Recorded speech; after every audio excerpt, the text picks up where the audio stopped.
آمين آمين استجب دعانا ولا تخيب سيدي رجانا آمين آمين استجب دعانا ولا تخيب سيدي.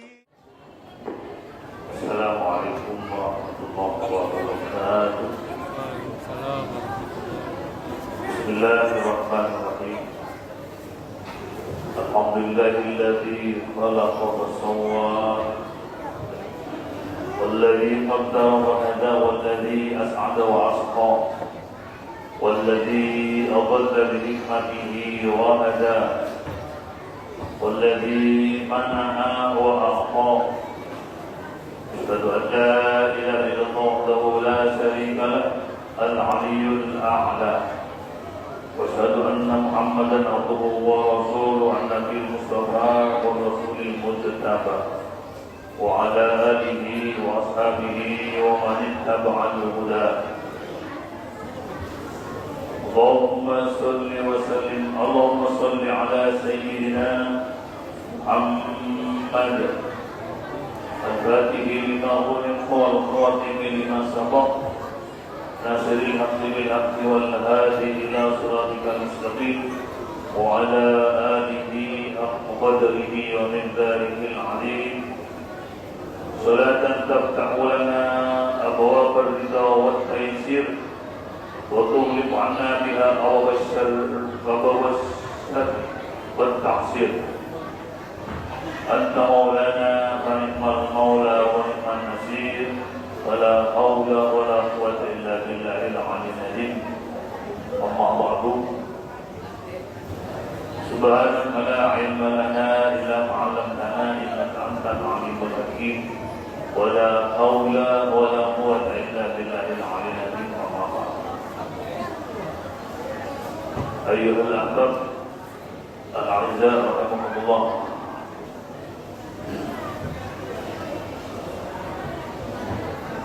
Monggo sekarang kita mulai pertemuan kita pada malam hari ini dengan membaca ummul Quran suratul Fatihah dengan harapan mudah-mudahan pahalanya dihadiahkan untuk Rasulullah Muhammad sallallahu alaihi wasallam wa alihi wa ashabihi wa azwajihi wa dzurriyyatihi wa ila ruhi dan rahmatullah Sunan Ampel hadiahkan lahu Bailaruhi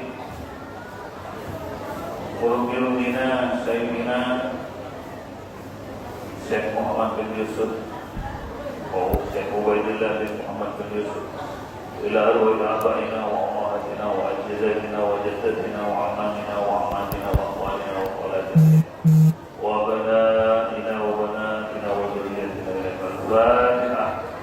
أعوذ بالله من الشيطان الرجيم. بسم الله الرحمن الرحيم. الحمد لله رب العالمين الرحمن الرحيم مالك يوم الدين. إياك نعبد وإياك نستعين اهدنا الصراط المستقيم صراط الذين أنعمت عليهم غير المغضوب عليهم ولا الضالين. Bismillahirrahmanirrahim. Kita masuk ke hadis yang ke-11 dari bab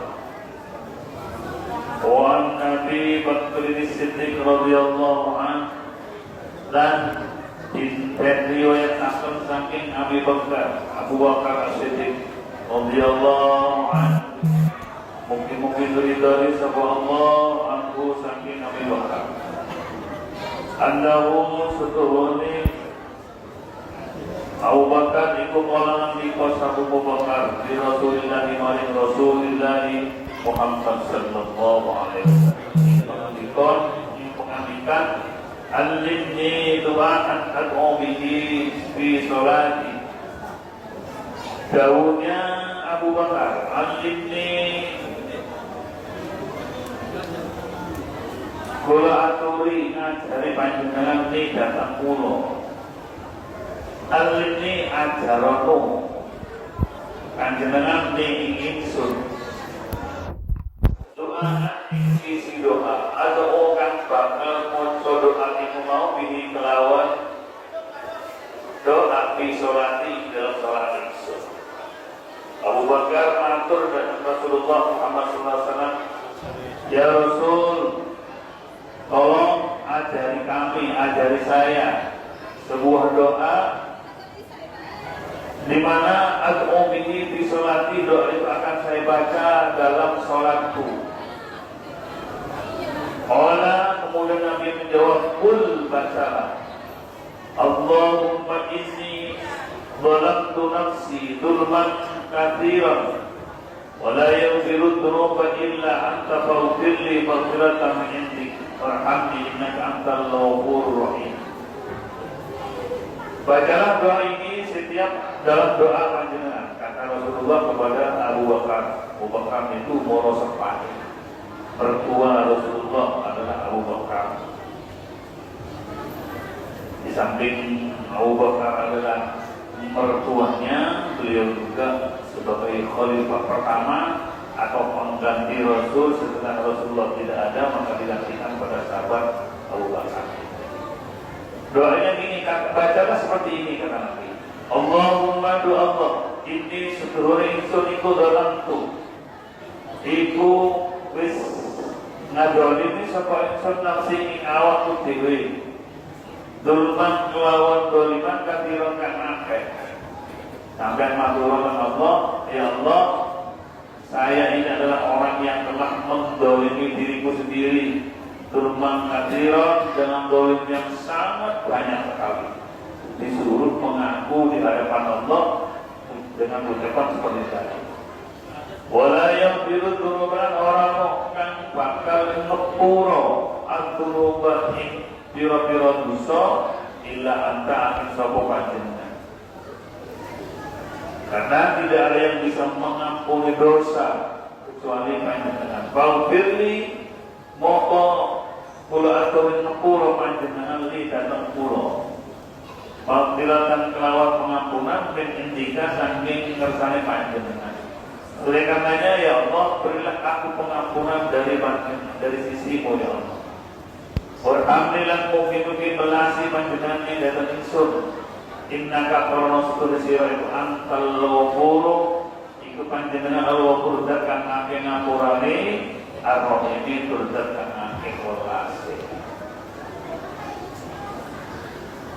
Ini bacaan atau doa yang diajarkan oleh Rasulullah kepada Abu Bakar setelah Abu Bakar matur dengan Rasulullah yang doa yang akan dibaca di dalam sholat.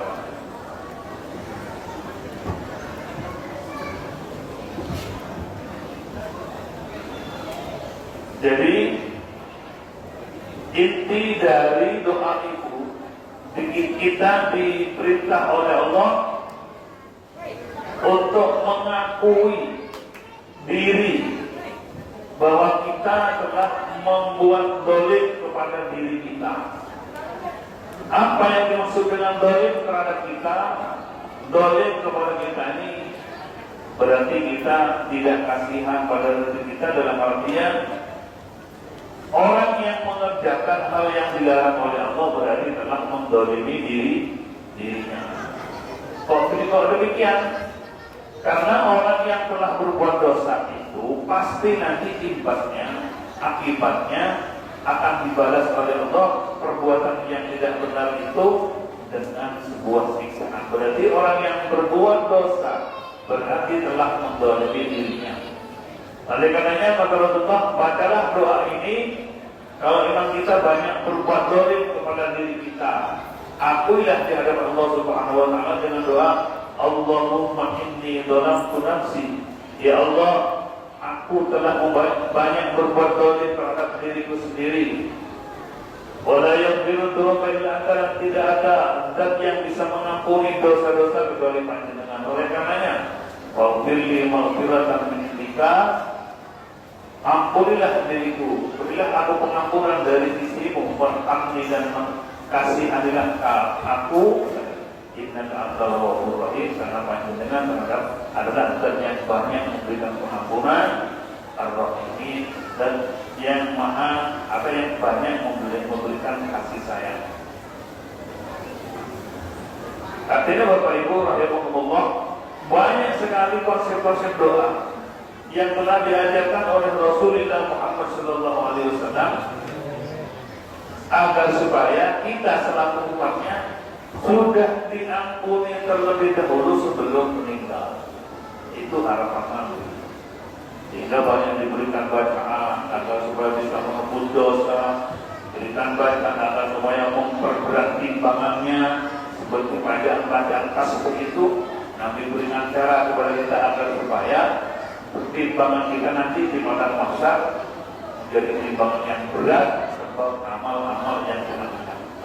Banyak sekali hadis Allah seperti yang dibaca sebelum-sebelumnya, bahwa Rasulullah memberikan cara kepada kita agar supaya sebelum kita menghadap kepada Allah, satu, dosanya diampuni, dua, mendapat rahmat dan kasih sayang dari Allah, dan memberikan cara-cara yang ringan sekali tapi bisa mengampuni dosa.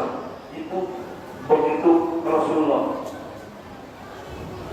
Ingat kepada umatnya, sehingga umatnya diharapkan, Rasulullah mengharapkan tidak satu orang pun yang masuk neraka. Harapan Nabi itu.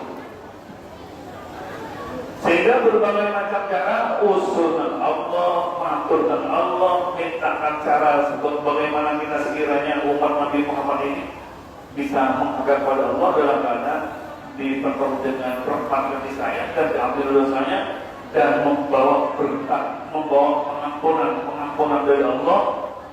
Kiranya menghadap kepada Allah dalam keadaan husnul khotimah dengan dibekali dengan bekal-bekal pahala. Satu contoh sering saya sampaikan, Nabi ini semacam kurang puas apabila ada umatnya yang masuk neraka. Walaupun Ramadan sebentar lagi agak jauh, tapi Nabi pernah saking mikirnya kepada umatnya, ya Allah, ja'alta ummati aksarul ummatan. Kata Nabi, ya Allah, panjenengan ciptakan hambamu atau umat-umatku dengan umur yang pendek. Rasulullah matur kepada Allah Subhanahu wa taala, engkau jadikan umatku umat yang pendek-pendek umurnya. Kita umurnya paling cerita ilmu. Sekarang tulis cerita ilmu. Umur 40 kolesterol, asam urat, kedatang semua. Kadang-kadang nggak sakit meninggal. Rasulullah matur kepada Allah, ya Allah, kau ciptakan umatku umat yang pendek-pendek umurnya. Kalau secara singkatnya, secara jelasnya, bahwa umat-umat terdahulu atau nabi-nabi terdahulu umurnya ada yang 1000 tahun hidupnya Pak, ada yang 900 tahun, seperti Nabi Adam itu 1000 tahun, Nabi Nuh 950 tahun, ada yang 600, ada yang 300. Lah umat Nabi Muhammad hanya 63, kurang lebih. Akhirnya karena Nabi waktu dengan Allah, ya segini Kak Bopo masih umur umat pendek-pendek, mau orang musuhnya begitu. Disampai tak kayak umatmu tak kayak apa? Lailatul Qadar. Itu berkat Nabi waktu protes bahwa karena umatnya diciptakan umur yang pendek, walaupun saya tak kiai, ternyata setelah diberi Lailatul Qadar, Lailatul Qadar satu malam itu lebih baik daripada 1000 bulan. Dengan menangi Ramadan berapa kali? Sesuai dengan umur kita, kalau ketemu 10 Ramadan atau 30 Ramadan, berarti panjenengan sudah bertemu Lailatul Qadar 30 kali Lailatul Qadar. 30 kali 1000, 30.000 tahun umur panjenengan. Sama dengan itu, 10 bulan ya, 1000 bulan, jadi sama dengan 83 tahun. Kali berapa tahun, berapa kali panjenengan menangi Ramadan dan Lailatul Qadar? Tak usah hitung deh, mau hitung. Berarti kalau Lailatul Qadar itu kita beribadah di dalamnya, maka karena lebih baik daripada 1000 bulan, berarti kalau di total terus menjadi tahun berarti 83 tahun sekali ketemu Ramadan, sekali ketemu Lailatul Qadar. Kalau diulang-ulang, maka kita walaupun umurnya 60, maka jauh lebih panjang daripada umurnya Nabi Adam yang cuma 1000 tahun. Itulah kita wajib bersyukur kepada Allah karena diciptakan sebagai umat Nabi Muhammad SAW yang lahirnya sekarang, Bapak Ibu. Untuk kita tidak dilahirkan pada zaman Nabi Muhammad dulu, bukan untuk. Andai kata kita ditakdirkan lahir pada zaman Nabi Muhammad, tidak mustahil kita bisa bergabung pada Abu Lahab. Bisa jadi bergabung dengan Abu Jahal. Ya bisa jadi, sangat bisa sekali. Makanya Allah menentukan kita ditakdirkan lahir pada abad ini. Kita tidak ketemu dengan orang-orang yang ingkar kepada Rasulullah pada saat perjuangannya. Bis nemu sing enak-enak wis rombongan, terus jamiah. Ini juga suatu keuntungan bagi kita. Karena tidak mungkin, artinya tidak bisa dipastikan kalau lahir pada zaman Nabi menjadi sahabat Nabi yang Muslim, bisa jadi enggak. Iya kalau Muslim jadi sahabat menjadi umat yang paling utama. Tapi kalau enggak bertemu dengan Abu Lahab, Abu Jahal dan abu-abu yang lain, bahaya enggak? Bisa selamanya di neraka. Oleh karena Allah, kita wajib bersyukur kepada Allah. Cara bersyukurnya bagaimana kepada Nabi? Bukan hanya Alhamdulillah maturun, ikuti syariat-syariat Nabi, aturan-aturan Nabi yang diajarkan kita sebagai bukti syukur kita kepada Allah dengan mengikuti cara-cara atau syariat-syariat yang diajarkan Nabi kepada kita semua melalui guru-guru kita tentu.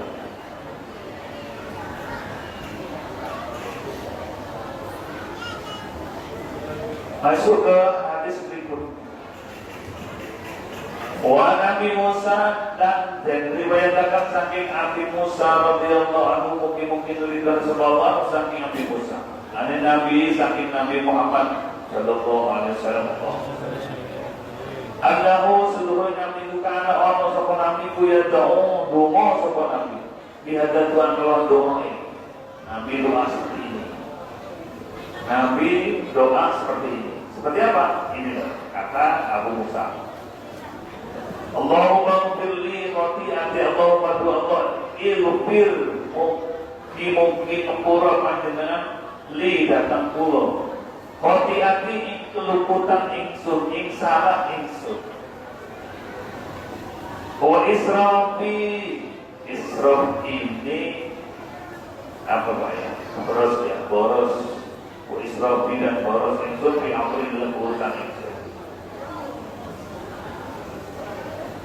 Wa ma anta a'lamu bihi minni wa ma la ta'lamu wa ma anta a'lamu bihi minni wa ma la anta Darban jenang iku alamu luwe ini kelawan ma minni saking ingsun. Allahumma bi Allahumma firli mungkin ngapura panjenengan li dan ingsun jadi dengan kesungguhan ingsun wa hasbi dan ketidaksungguhan ingsun. Maksudnya kita kan ketika sholat kadang-kadang khusyuk ya. Itu namanya sinti, kesungguhan ingsun dalam beramal, kesungguhan ingsun dalam sholat, kesungguhan kita di dalam beribadah. Kadang wahazri, kadang sholat kita ambil sholat, pokok sholat tidak pakai khusyuk ya. Kadang ketika Allah hilang ingat segalanya, maka kita diajarkan oleh Nabi untuk minta ampun kepada Allah Subhanahu wa Ta'ala atas ibadah yang sungguh-sungguh, apalagi ibadah yang kurang sungguh. Pokok sholat pokoknya. Karena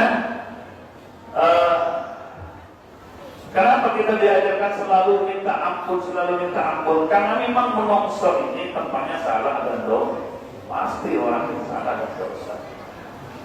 Tetapi di dalam kitab Sulam Taufik itu Abu Alidin rahimahullah diajarkan atau di Fathul Quran atau fikih yang lain bahwa orang berdosa, orang ingkar, orang tidak mau sholat itu alasannya ada dua.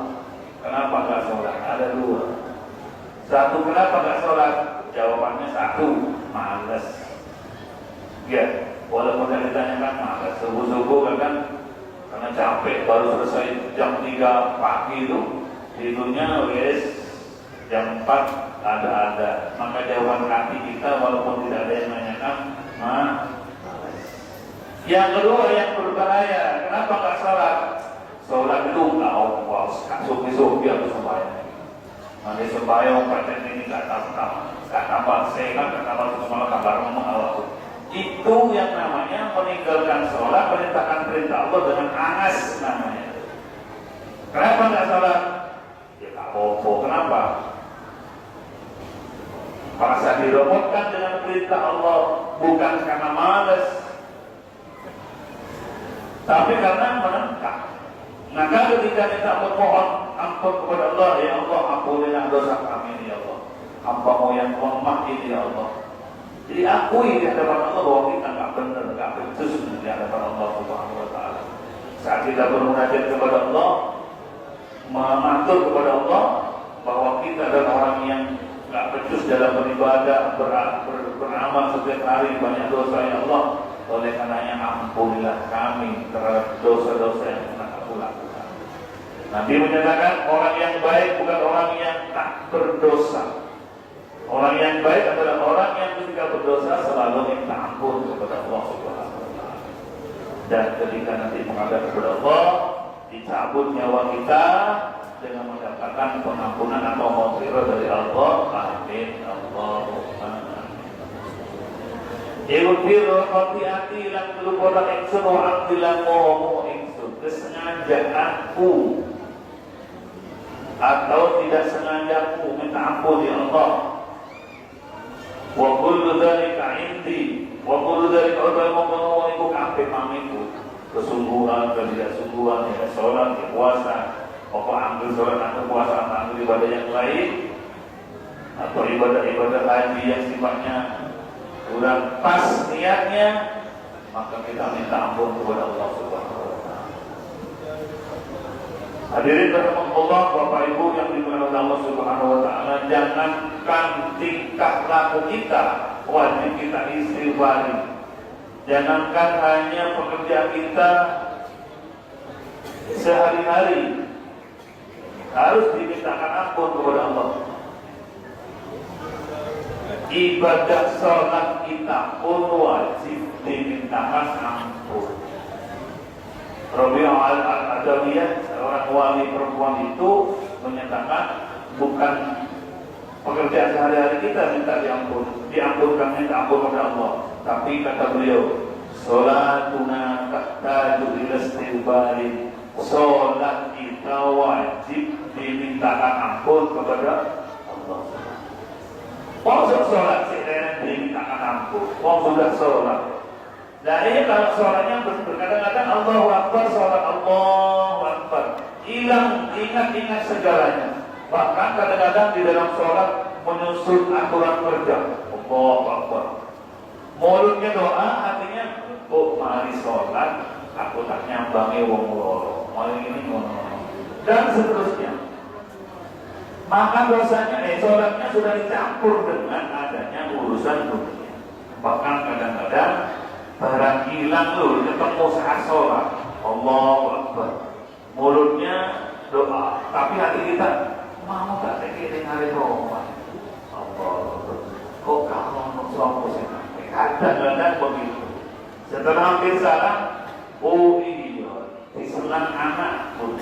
Di dalam sholat bisa mencari api hilang. Di dalam sholat, makanya katanya beliau, Nyai Rabi'ah Adawiyah menyatakan sholat guna tak itu ila istighfari. Sholat kita loh butuh untuk diistighfari. Kenapa? Karena Allah Akbarnya kita hilang setelah itu. Kalau kiai saya itu Bapak di pondok, Allah Akbar, lihat kakek tok Ka'bah langsung tidak akbar. Jadi orangnya terkenal was-was. Kalau tak lihat Ka'bah, ya karena bukan kelas kita. Kalau kita Allah bukan lihat Ka'bah, lihat barang-barang yang kita miliki itu.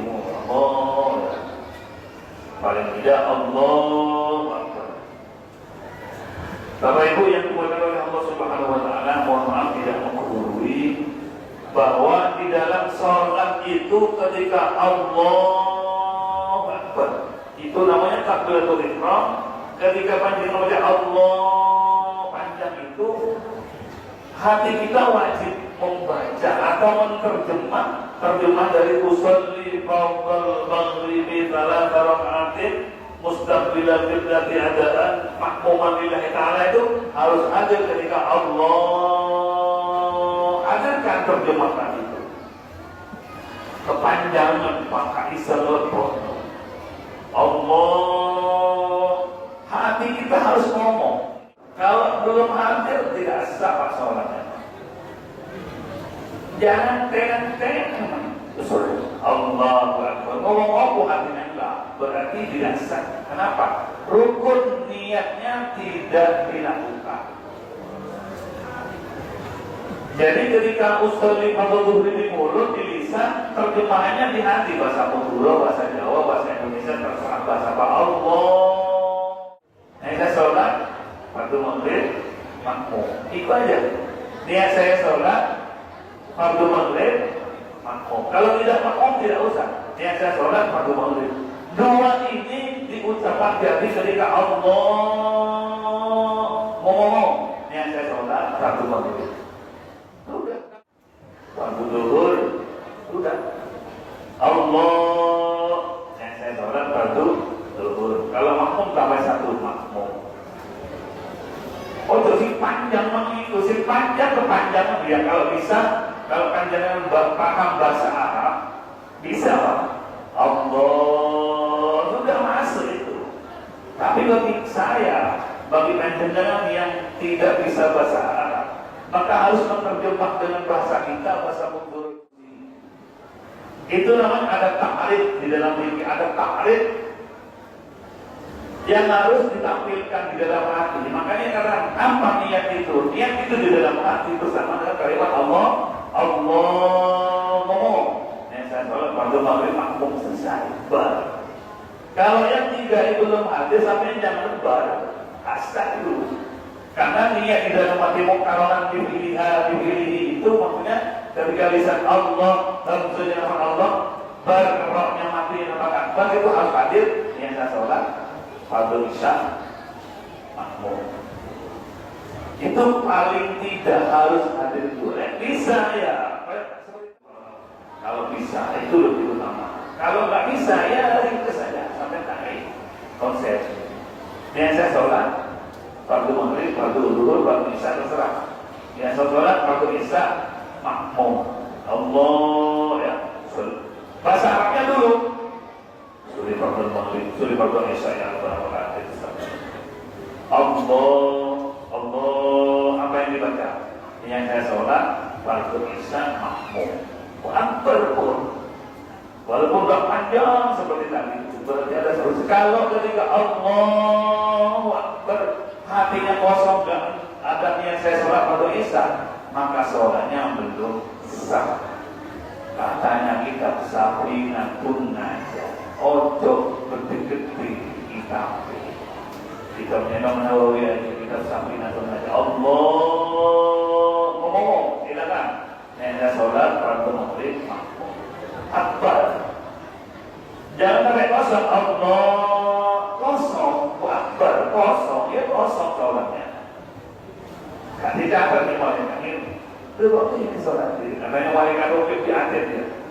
Allahu Akbar. Kan niat di dalam hatinya nggak ngomong. Dia nggak dicatat bahasa. Dianggap belum melakukan. Jadi sekali lagi ketika imam sudah sholat, apakah sudah mulai siap takbir, kita siap. Ketika sudah dikatakan Isya atau sudah berarti ada makmuman yang Allahu Akbar, sudah masuk. Apa yang diucapkan? Yang saya sholat waktu Isya, kalau sendirian dua, yang saya sholat waktu Isya, baru juga. Di hati, gak bisa yang panjang, jangan keliru paham. Oh ini yang panjang-panjang, oh itu gimana jadi pendek? Enggak begitu Pak. Kalau dapat menghadirkan niat saya sholat waktu Isya, pada si panjang itu tidak bisa di dalam hati, sampai solusinya si pendek mana ini saya sholat waktu Isya, makmum. Allah seperti itu. Ya, jadi ini walaupun bukan untuk sholat ya, saya ingatkan artinya karena kita wajib saling mengingatkan satu dengan yang mudah-mudahan Al-Dzakir fa'inna dzikra tanfa'ul mu'minin, ingat saling mengingatkan satu dengan yang lain karena peringatan itu berguna bagi orang mukmin. Semoga sholat kita semakin baik, semakin baik, semakin membaik, semakin membaik. Kemudian menghadap kepada Allah dengan sholat yang baik. Amin Allahumma.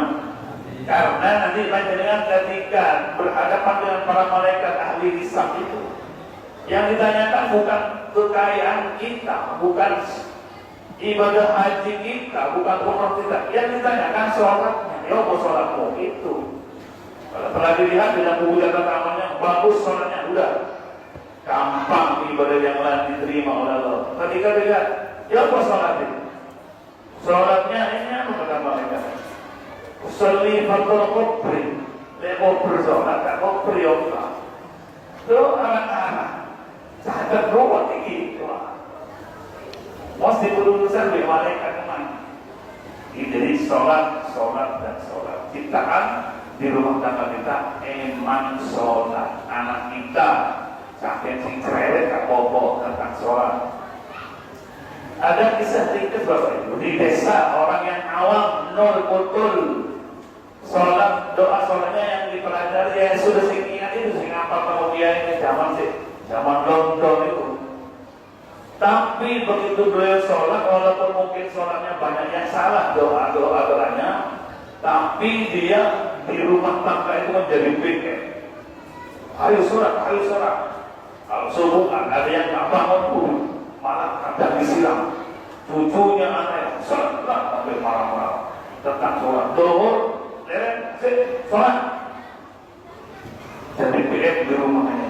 Jadi beliau walaupun orang awam, tapi begitu tiba di istilahnya dapat ilmu dari dia ini walaupun secukupnya zaman London dulu, ia diajarkan dari kamar rumah. Tinggal cerita beliau meninggal. Selang berapa tahun? 21 tahun berikutnya ada cucunya meninggal.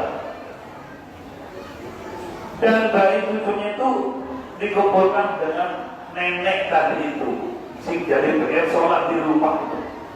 Untuk jasanya, bajunya apa? Kafannya masih putih, bahkan semerbak bau harum dari kubur jeblok, kelihatan putih berbau semerbak.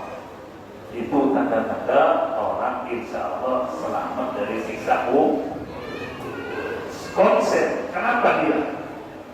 Manang sholat dewi, si gurah-gurah keluarganya, menantunya, anak-anak cucunya, sholat.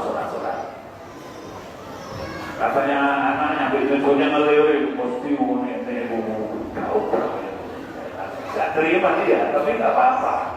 Artinya, walaupun ini bukan hadis dan bukan firman Allah, tapi ini bukti bahwa kewajiban sholat itu bukan hanya wajib kepada kita sendiri saja, tapi kita wajib mengajarkan kepada keluarga di rumah itu sendiri. Ajarlah mereka, karena memang firman Allah, anfusakum, selamatkan dirimu, wa ahlikum, dan keluarga-keluargamu dari api neraka. Siapa yang bertugas? Adalah ayah. Setelah ayah ibu, setelah lagi ayah kakak dan seterusnya. Untuk menciptakan di rumah itu adalah orang yang taat beribadah kepada Yang diperintah kita dulu kita tetap sholat. Bapak Ibu, untuk membangunkan satu contoh agar supaya istri kita bisa rajin tahajud, gampang. Untuk dibuat titik lagi deh, iso. Sampai bangun duluan ke titik, mandi, wudhu, cuci sampai gelas jaga. Nyala lampu di kamarnya dinyalakan. Sampai Allah Akbar. Tak usah dibuka itu di sampean. Tangi dewi, dan bodoh-bodoh turut dewi yo. Sulit. Atau dibalik, ibu-ibu untuk membangunkan suami nggak usah dibangunkan, ibu aja dulu ke WC, kamar mandi, bersih, suci, sholat tahajud, rokok dibakar no. Engkau lah isi dewi suami sampean. Ya Allah, betul-betul tahajud bagus dulu. Ya Allah, akhirnya seminggu 2 minggu mesti bangun. Ya, gampang. Mulailah dari diri kita. Ya kalau sudah sekian tahun, sudah bertahun-tahun istrinya aja yang tahajud, suaminya masih nuker ya lampu mana? Ya main model seperti itu. Kulun muyassarun lima tulikullah. Semoga rumah kita tercinta eman sholat. Amin ya Allah. Kumpul di surga, malah anaknya kumpul senang gak nabi? Anak saya kumpul saya, menantu saya di surga semua. Ngomong-ngomongan mereka, jagoan itu, katanya begitu nanti. Jangan sampai ada satu di antara keluarga kita yang cucu dan sebagainya ada yang anak nomor sekian kita rasa tahu lebih kurang cakap. Dilanjutkan, Allahumma firli Allah, ampunilah kami ma'qaddamtu wa ma'akhartu, kelakuan yang sudah lewat dan kelakuan yang akan datang. Dalam artian pekerjaan-pekerjaan, kelakuan kita, amal-amal kita yang pernah lewat, yang salah ampunilah ya Allah, dan yang akan datang. Wa ma'asratu wa ma'alantu, pekerjaan yang aku rahasiakan, aku samarkan. Banyak dosa-dosa itu yang kita lakukan tanpa sepengetahuan orang lain. Minta ampun wa ma'alantu, dan dosa-dosa yang aku lakukan di keramaian, dalam artian dosa-dosa yang dilihat oleh orang lain. Ampun dari Allah. Wa ma anta alamu bini antal muqaddimu wa antal muakhir. Antal muqaddimu ini, muqaddim itu bukan Allah yang maha disik, bukan Allah yang maha dulu. Tidak ada muqaddam itu, antal muqaddimu aiman tasa ila jannati, karena panjenengan yang telah memajukan kepada orang yang dikehendaki ila jannati, kepada surga. Karena panjenengan di Allah yang telah mengajukan, yang menimbulkan, menghendaki ila jannah ke surga. Kalau memang Allah berkehendak kepada kita untuk dimasukkan dalam surga, bitaufiqi, dengan mendapatkan taufik. Allah menghendaki kita masuk surga. Caranya sebelum meninggal dunia diberi petunjuk oleh Allah. Dulu masa mudanya masya Allah besar. Sampai dulu ada kiai, ada seorang orang yang sudah bertobat. Masa mudanya sering nyolong sapi. Mokok sapi tombol sing lemu wis dilirik itu wis kening dalam 1 minggu. Sering itu. Ketika bertobat takut kepada Kiai Muhammad Kapura. Kiai, saya bertobat Kiai. Saya berdosa Kiai. Kenapa? Dosa apa? Saya dulu bukan mencuri sapi saya. Terus ya apa? Nyekel tampare, sapi ini kadut jangan loh. Aku berdosa sapi. Saya tidak mencuri Kiai. Terus ya apa? Ya saya sering nyekel tampare, sampai ini melok kadut, jadi podoyo malah-malah. Akhirnya bertobat kepada Kiai. Ya, saya mau begini kan, mengaku ya, bosan ini. Akhirnya beliau menjadi orang yang bertobat kepada Allah. Dan meninggalnya insya Allah dalam keadaan baik. Itulah orang yang terbaik. Bukan yang tak berdosa, tapi orang yang berdosa, tapi kemudian bertobat kepada ya. Saya tidak akan melihat Bapak, saya akan melihat saya sendiri. Dulu saya waktu masa kecilnya SMP itu kan sudah wajib sholat itu. Ya wis doa Pak gerakan-gerakan dulu sholat dan sholat. Jadi monggo kita tutupi sholat kita, puasa kita yang dulu pernah kita tinggalkan sekarang terpono. Mari kita lengkapi, dikodoi harapan kita mati menghadap kepada Allah, tidak punya hutang amin Allahumma. Kemudian masuk, insya Allah kita masuk. Kullu ummati yadkhuluna jannah, kata Nabi, semua kabeh umatku mlebu swarga. Ayo ulangi lho sampai ada nabi yang seperti itu. Umatku kabeh mlebu Islam. Kecuali singkat teleng, katanya sahabat. Kok singkat teleng ya singkat berarti ketemu, singkat berarti ketemu. Alhamdulillah yang ada di tempat ini, saya yakin panjenengan adalah orang yang teleng bisa melebus waktu kalian Nabi Muhammad. Amin Allahumma. Besok-besok bisa ketemu.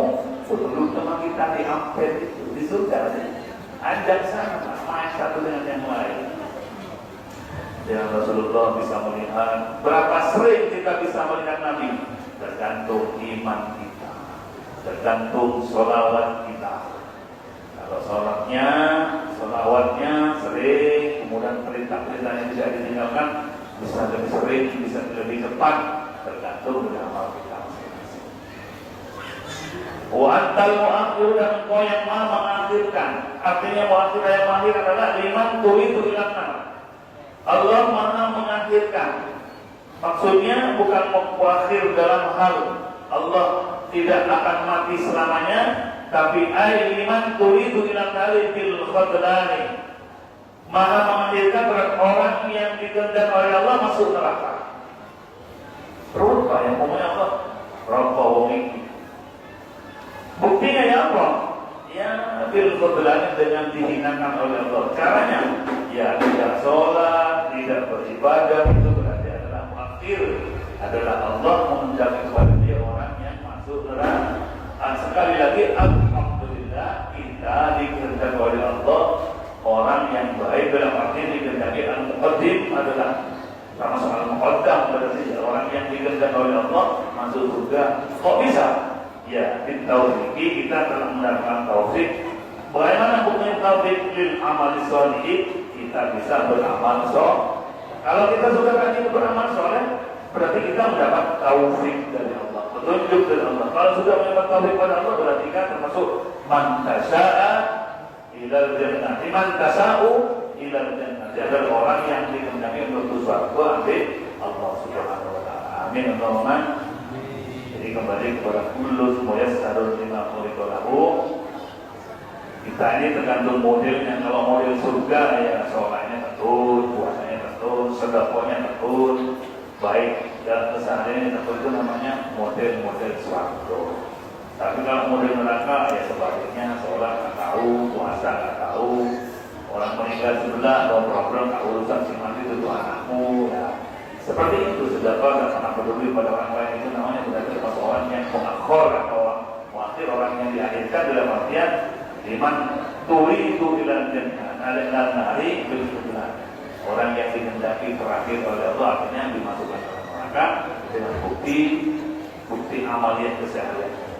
Bapak Ibu yang dimuliakan oleh Allah Subhanahu wa taala, yang terakhir, apabila Allah itu berkehendak baik kepada hambanya, saya ulangi, apabila Allah berkehendak baik pada hambanya, kepada kita semua baik, maka Allah memperlakukan kepadanya. Bagaimana cara melakukan? Dia diberikan taufik dan petunjuk sebelum meninggal. Kata Nabi, adalah orang itu kalau memberikan dari baik kepada Allah akan diberikan petunjuk oleh Allah kepada dia, diberikan petunjuk sehingga dia pada akhir hayatnya mata'ala khairi ahayinihi, dia mati dalam hal saat yang baik, bertaubat, bertakwa kepada Allah setelah dia menakal dengan Allah. Kemudian dia meninggal yang dengan cara bertobat, berarti dia dikehendaki baik oleh Allah. Kalau Allah berkata tidak baik kepadanya, ya sudah, sampai akhir hayatnya sudah rusak terus. Jadi kita tetap wajib berdoa dan berharap kepada Allah, mudah-mudahan kita semua, anak-anak, istri kita semua, suami kita semua, dan keluarga kita menjadi orang yang meninggal dunia nanti mendapatkan status husnul khotimah dan mendapat pengampunan dari Allah dan mendapatkan as-syafa'atul uzma dari Rasulullah Muhammad SAW. Insyaallah kita di surga. Amin. Al-Fatihah. Bismillahirrahmanirrahim.